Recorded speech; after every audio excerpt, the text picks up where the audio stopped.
খুব ছোট্ট একটা প্রশ্ন, দলগুলো ইলেকশনে যাওয়ার আগে মানে ভোটে যাওয়ার আগে যে সব প্রতিশ্রুতি দেয় তা কি ভোটে যাওয়ার পরে মনে রাখে? অতীতে যে কয়েকটা ইলেকশন হয়েছে সেই সব ইলেকশনের পূর্বে যে সব প্রতিশ্রুতি দিছিল বা কথা দিছিল তা কি বাস্তবায়ন করছিল? একটা দল কথায় কথায় বলে আমরাই আগে সংস্কারের প্রস্তাব দিছি। প্রশ্ন হলো ওই দলটা আসলেও কি সংস্কার শব্দের মানে বুঝে?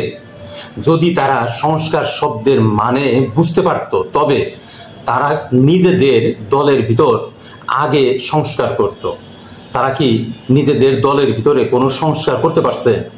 আমরা মাঝে মধ্যে পণ্ডিত ব্যক্তিদের বলতে শুনি সংস্কার একটি চলমান প্রক্রিয়া। হ্যাঁ, এটা তো সত্যি, সংস্কার একটি চলমান প্রক্রিয়া। এই প্রক্রিয়ায় দেশে 16 বার সংবিধান পরিবর্তন হয়েছে, মানে 16 বার সংবিধান সংস্কার হয়েছে। 16 বার সংবিধান যে সংস্কার হয়েছে তাতে কি জনগণের কোনো লাভ হয়েছে? চুরি ডাকাতি ছিনতাই চাঁদাবাজি মাস্তানি কি বন্ধ হয়েছে? ঘুষ লেনদেন কি বন্ধ হয়েছে? কিছুই হয় নাই।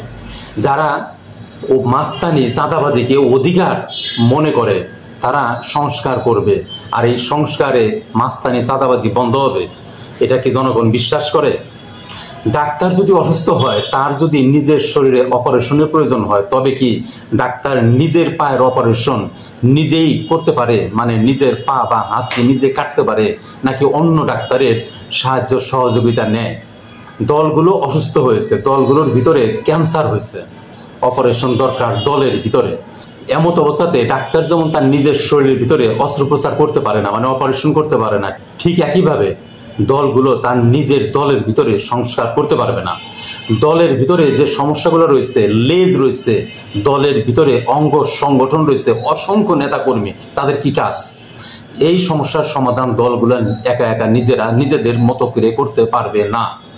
এই সংস্কার করতে হবে ডক্টর ইউনূসকে, এবং তারা যদি সংস্কার সত্যিই চায় তবে ডক্টর ইউনূসকে সহযোগিতা করতে হবে, তাহলেই এই সংস্কার সম্ভব। তাছাড়া এই সংস্কার সম্ভব না। যতই বলুক না কেন, আমরা আগে নির্বাচন হবে, সংসদে যাব, তারপরে সংস্কার করব, সংস্কার হবে না। 31 দফার সংস্কারের ফর্মুলা নিয়ে আসলেও নিজের দলের সংস্কারের জন্য কোনো দফা কিন্তু তার ভিতরে নাই। এই 8 মাসের ভিতরে আমরা দেখতে পাই না নিজের দল কিভাবে সংস্কার করা যায়, কিভাবে সমস্যার সমাধান করা যায়, চুরি বাটপারি ছিনতাই চাঁদাবাজি থেকে নিজের দলকে রক্ষা করা যায়, সেই বিষয়ে কোনো কিছুই করতে পারে নাই। সমাজে যখন অন্যায় অত্যাচার হয় তখন মিল্টনের মতো মানুষদের মাথায় রাগ চেপে বসে, মানে মনে রাগ চেপে বসে। তখন তারা কি করে? ঘরে বসে তার মোবাইল ফোনটা অন করে এবং ইচ্ছা মতো গালাগালি করে, ভাই, তারপরে সোশ্যাল মিডিয়াতে প্রকাশ করে।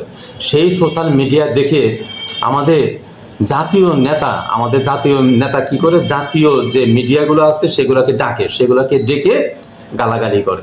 গালাগালি করে না তো, জারুর সন্তান বলে। আমাদের মিডিয়াকে ডেকে নিয়ে এসে তারপরে বলে জারুর সন্তান, মিল্টন জারুর সন্তান।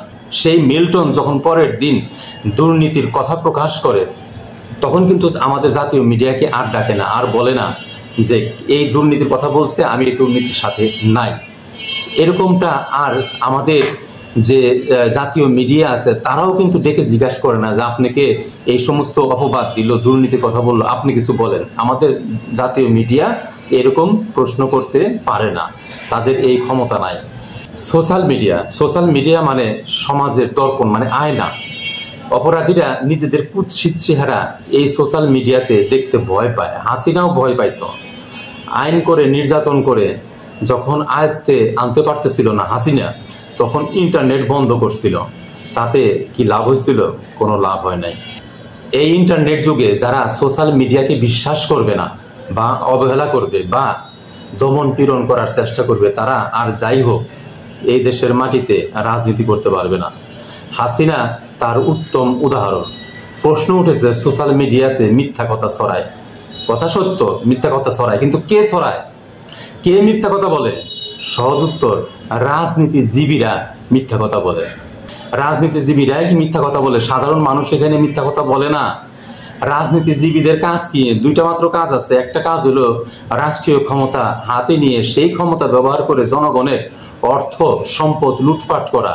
আর সেই সম্পদ লুটপাটের অর্থ আড়াল করতেই তারা আরেকটা কাজ করে, সেটা হলো সত্যকে মিথ্যা আর মিথ্যাকে সত্য বলে প্রচার করা। আর এই প্রচার করার জন্য জাতীয় মিডিয়া ব্যবহার করে, সোশ্যাল মিডিয়া ব্যবহার করে। প্রত্যেকেরই সোশ্যাল মিডিয়া অ্যাকাউন্ট আছে এবং সরাসরি তারা সোশ্যাল মিডিয়াতে কথা বলে। প্রত্যেকটা দলই এই কাজ করে।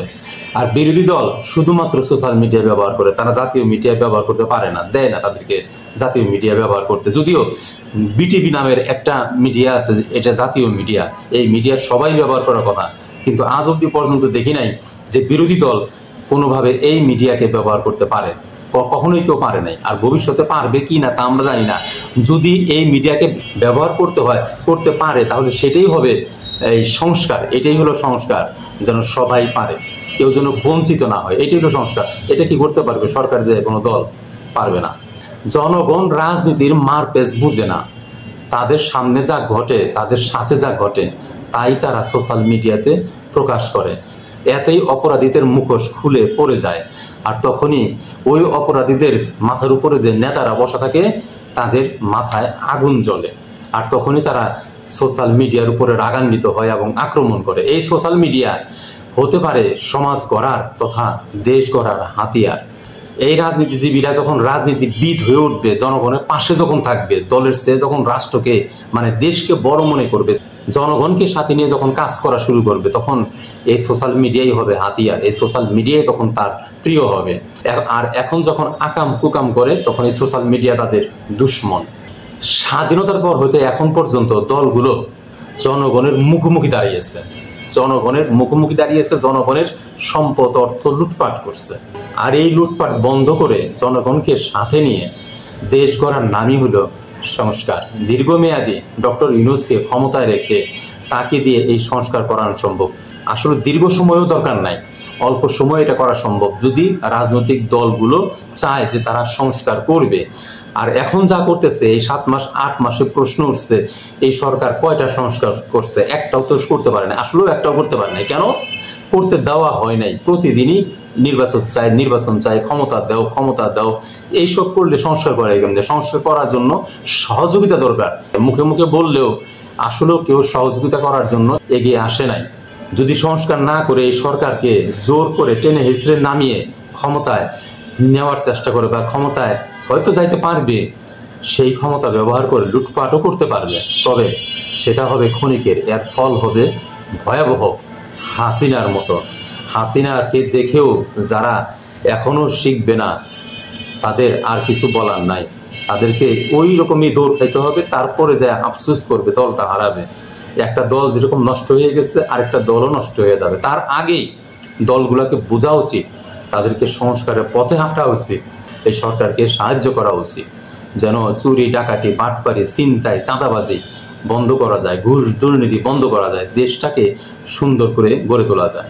এই জন্য এই দলগুলোর সাহায্য খুবই দরকার। আর সাহায্য না করলে সময় লাগবে। এই সময় যদি তারা না দেয়, ছিনিয়ে বিনিয়ে নেয়, নিতে পারবে, হয়তো শক্তি খাটাইতে পারবে। আর কেমন শক্তি তারা খাটাইতে পারে তা তো এই দেশের জনগণ দেখছে। একটা বালুর ট্রাক সরাইতে পারে নাই, 15 বছর চলে গেছে। তাদের নেত্রী তাদের চোখের সামনে দিয়ে টেনে হেসড়ে জেলে ঢুকাই দিয়েছে, কিছুই করতে পারে নাই।